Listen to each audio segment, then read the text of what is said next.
My name is Jeff Lancaster, and if you're hearing this story, it means I finally managed to tell the truth about how I found out that the two people I trusted most in the world were planning to rob me while I was dying of cancer. This isn't just a story about inheritance.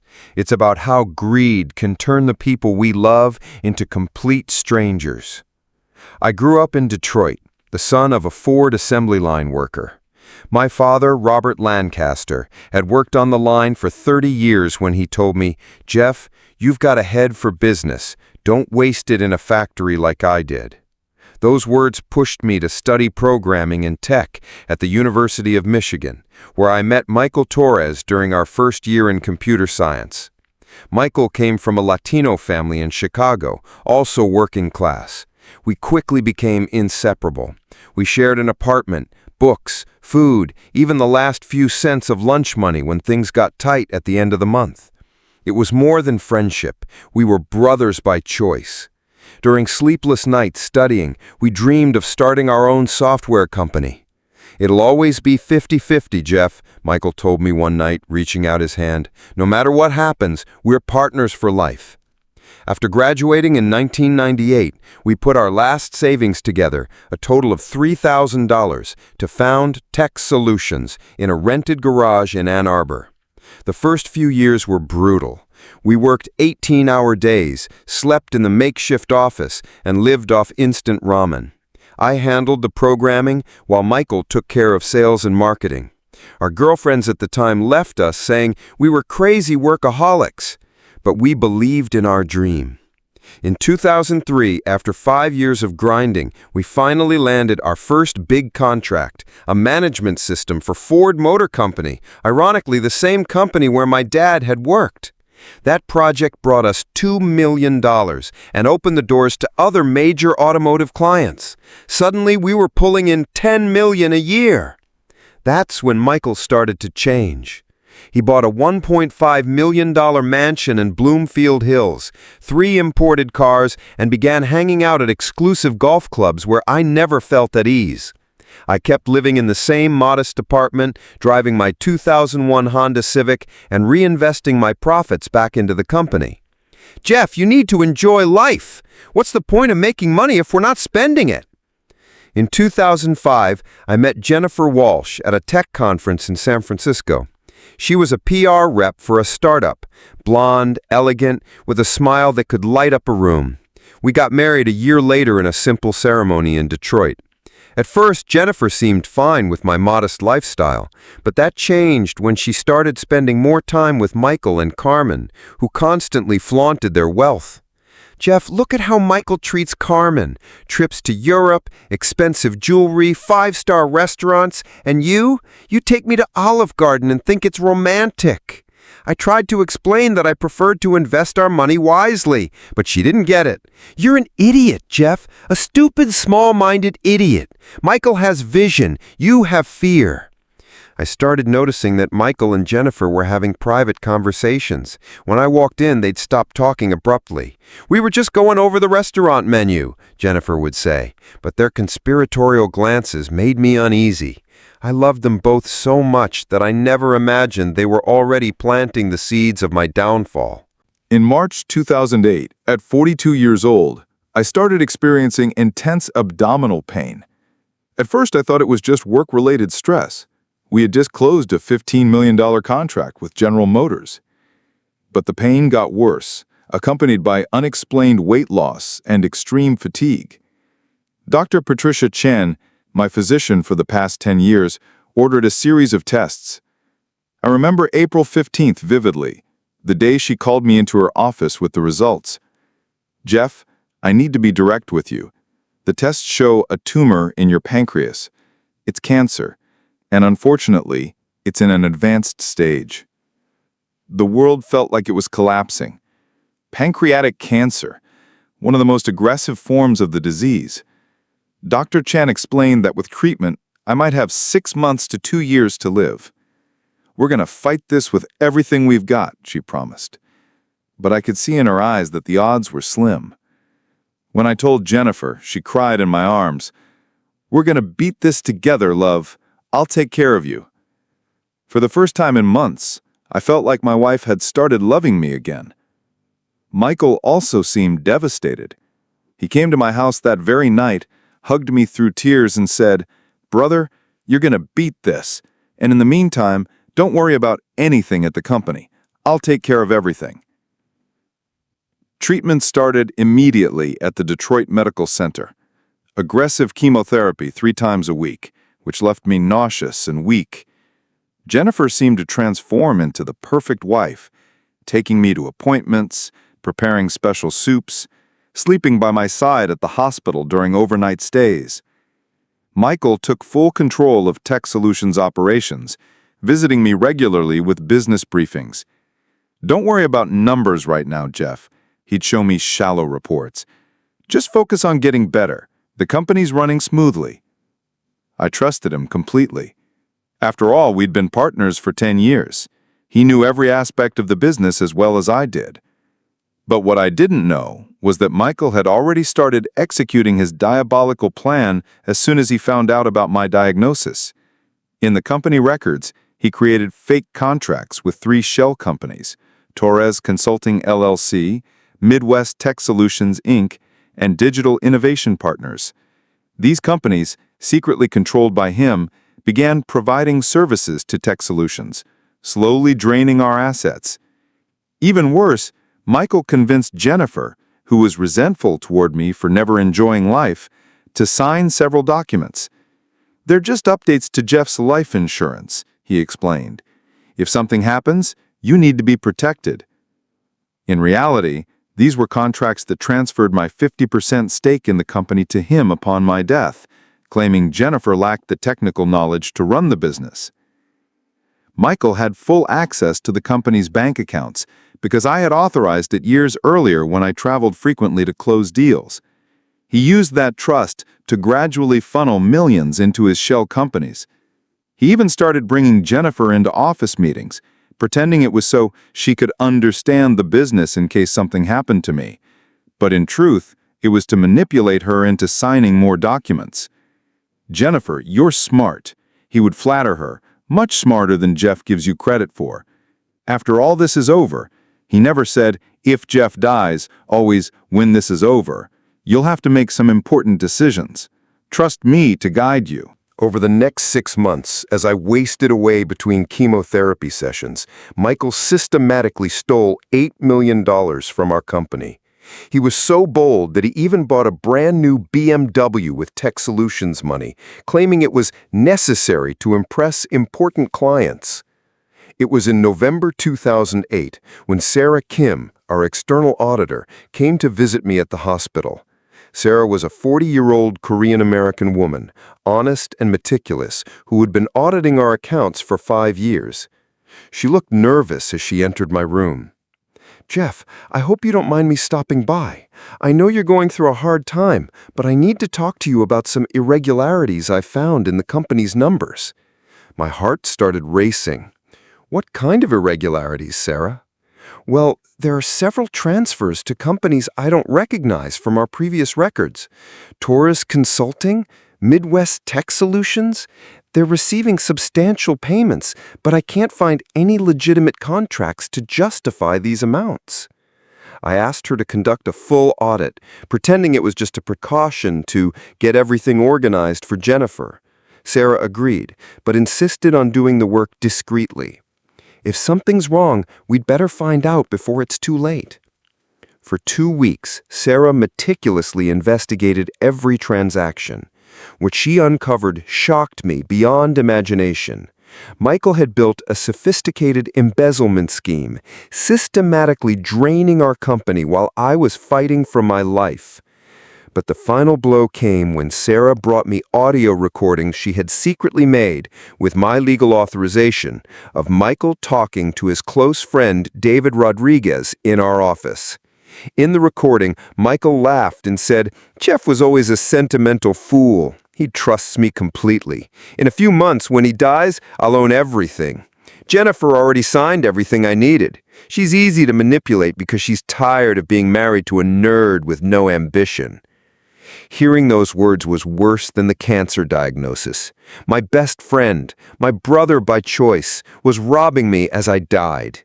And my wife, the woman who vowed to love me in sickness and in health, was conspiring against me because she wanted a life of luxury.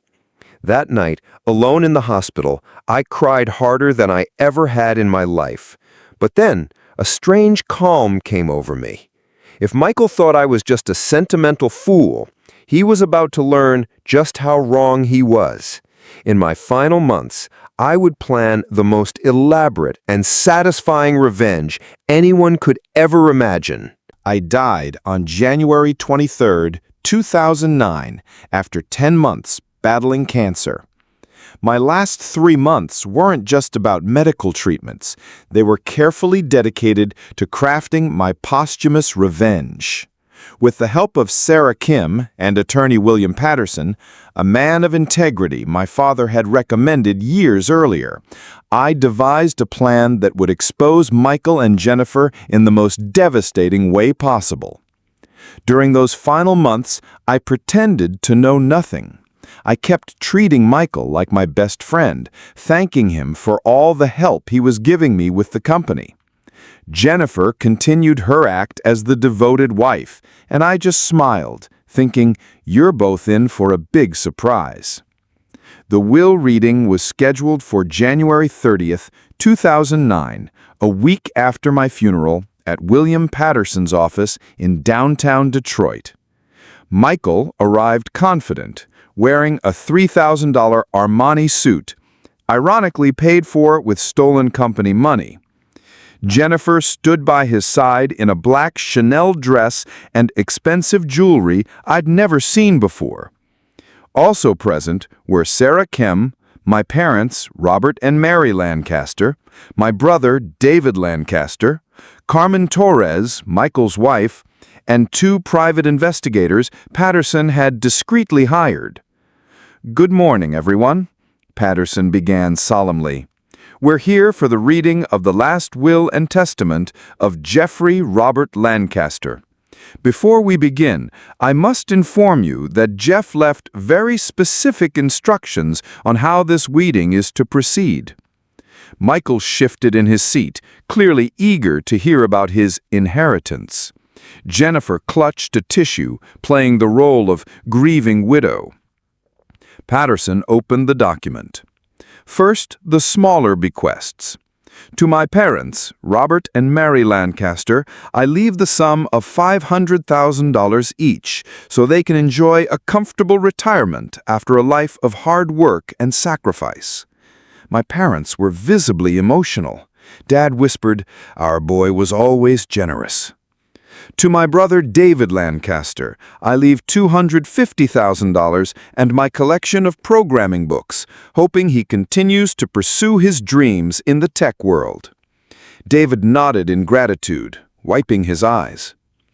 "To Sarah Kim, my auditor, and one of the most honest people I've ever known, I leave $1 million and 20% of the legitimate shares in Tech Solutions, recognizing her integrity and professional dedication." Sarah looked visibly shocked. Michael frowned. That wasn't part of his plan. "Now," Patterson continued, "we come to the primary provisions. To my wife, Jennifer Walsh Lancaster, I leave the sum of $100. The silence in the room was deafening. Jennifer turned pale. "What? This must be a mistake!" "And to Michael Torres, my business partner, I also leave the sum of $100. Michael jumped from his chair. "This is ridiculous! Jeff and I were partners for 10 years. That company is rightfully mine." Patterson raised a hand. "Please, sit down. Jeff left specific instructions for this moment." He gestured to a television screen in the corner of the room. He recorded a message that is to be played right now. The screen lit up, and my image appeared. Even though I was already dead, seeing my face again was emotional for everyone present. I looked visibly ill, but my eyes were steady and resolute. "If you're watching this, then the time for truth has arrived. Michael, Jennifer, I hope you enjoyed the last few months thinking you'd fooled the sentimental fool here. Michael turned ghostly white. Jennifer covered her mouth with her hand. Michael, my dear friend and business partner, I know every cent you stole. Torres Consulting LLC, Midwest Tech Solutions Inc., Digital Innovation Partners, very creative shell companies, I'll give you that. $8,300,000 to be exact. I thought you'd aim higher. Michael was visibly shaking. Carmen stared at him in growing horror. And Jennifer, my beloved wife, what a masterful performance these past few months. The devoted wife taking care of her sick husband while secretly signing documents to transfer my share of the company to my best friend. Truly touching. Jennifer began to cry, but not from grief, from panic. You two thought I was too naive to notice your scheme, that I was too weak, too sick to see how you were robbing me as I died. Well, I have bad news for you. On the screen, I leaned closer, my eyes piercing into the camera. Sarah Kim, with her invaluable help, documented every fraudulent transaction, every fake contract, every illegal transfer. We have audio recordings of you, Michael, confessing everything to David Rodriguez, including your oh-so-flattering opinions of me and my wife. Michael tried to stand, but the investigators gently stopped him. From this moment on, my voice continued coldly, all evidence of fraud, embezzlement, and conspiracy has been turned over to the Detroit Police Department and the FBI. Michael, not only have you lost all rights to the company, you are going to spend the next 10 to 15 years in federal prison. Carmen Torres was crying, shouting at her husband. Michael, what did you do? What did you do to our family? Jennifer, my image continued. You chose luxury over loyalty, greed over love. I hope the $100 I left you are enough to buy a bus ticket back to your parents' house in Ohio, because that's all you'll have. Jennifer was sobbing uncontrollably. Jeff, I didn't know. Michael told me it was legal. As for my legitimate assets, the 20% of Tech Solutions shares that Sarah receives represent the clean part of the company. The remaining 80%, along with all my personal assets, including our home, my investments and savings totaling approximately $12 million, will be donated in full to the American Pancreatic Cancer Research Foundation. Patterson paused the video and looked at Michael and Jennifer. There is one final provision. Jeff instructed me to inform you that the investigators are waiting outside to escort Mr. Michael Torres for formal questioning. Arrest warrants have already been issued. Michael tried to run, but was immediately restrained by the investigators. Michael was my best friend, he shouted as he was handcuffed. I deserve that company as much as he did. Michael Torres, one of the investigators said formally, you are under arrest for fraud, embezzlement, and conspiracy. You have the right to remain silent. Jennifer collapsed to the floor, on her knees, begging, Please, there has to be a mistake. Jeff loved me. He wouldn't do this to me. Patterson looked her coldly. Mrs. Lancaster, your husband loved you so much that he gave you many chances to do the right thing.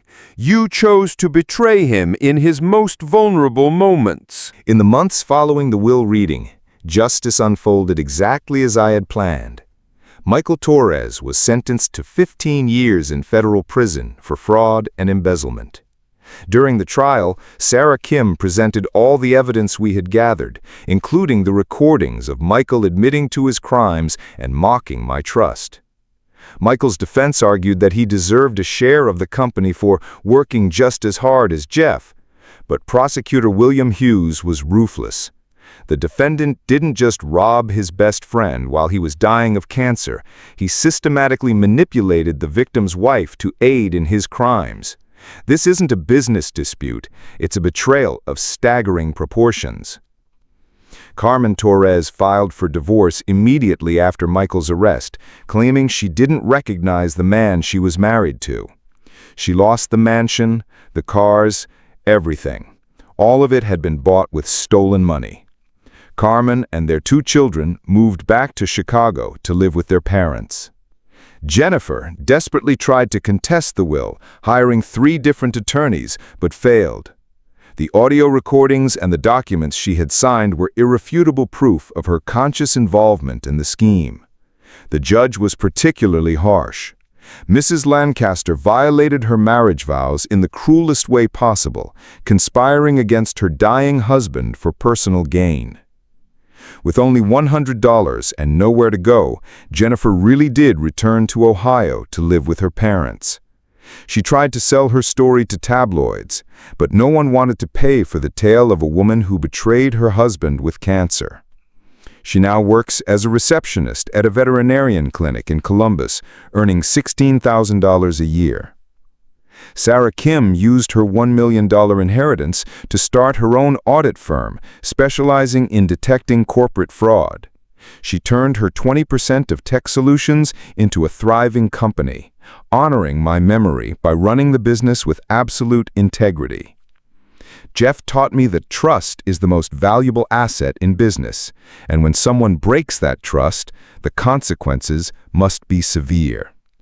The American Pancreatic Cancer Research Foundation received $12 million from my estate. The money is funding groundbreaking research that's already showing promising results.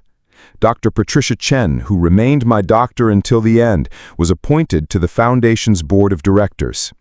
Jeff turned his own tragedy into hope for thousands of other patients, she declared with emotion. My parents used their inheritance to travel through Europe, something they had always dreamed of but never could afford. Dad wrote me a letter, which, of course, he could never send but keeps in his nightstand. Son, you always said you had a head for business. I never imagined it included being a genius for justice. My brother David used the $250,000 to finish his master's in software engineering at MIT. He now works at Google and donates part of his time to volunteer tech projects for nonprofit organizations. The story of my posthumous revenge became legendary in Detroit. Lawyers tell it to colleagues, auditors use it as a case study. And I hope it serves as a warning. Never underestimate someone you think is weak or naive. Sometimes the sentimental fool is smarter than you think. Michael still has 8 years left in prison. Jennifer still lives with her parents. And me? Well, I finally rest in peace, knowing that justice was served.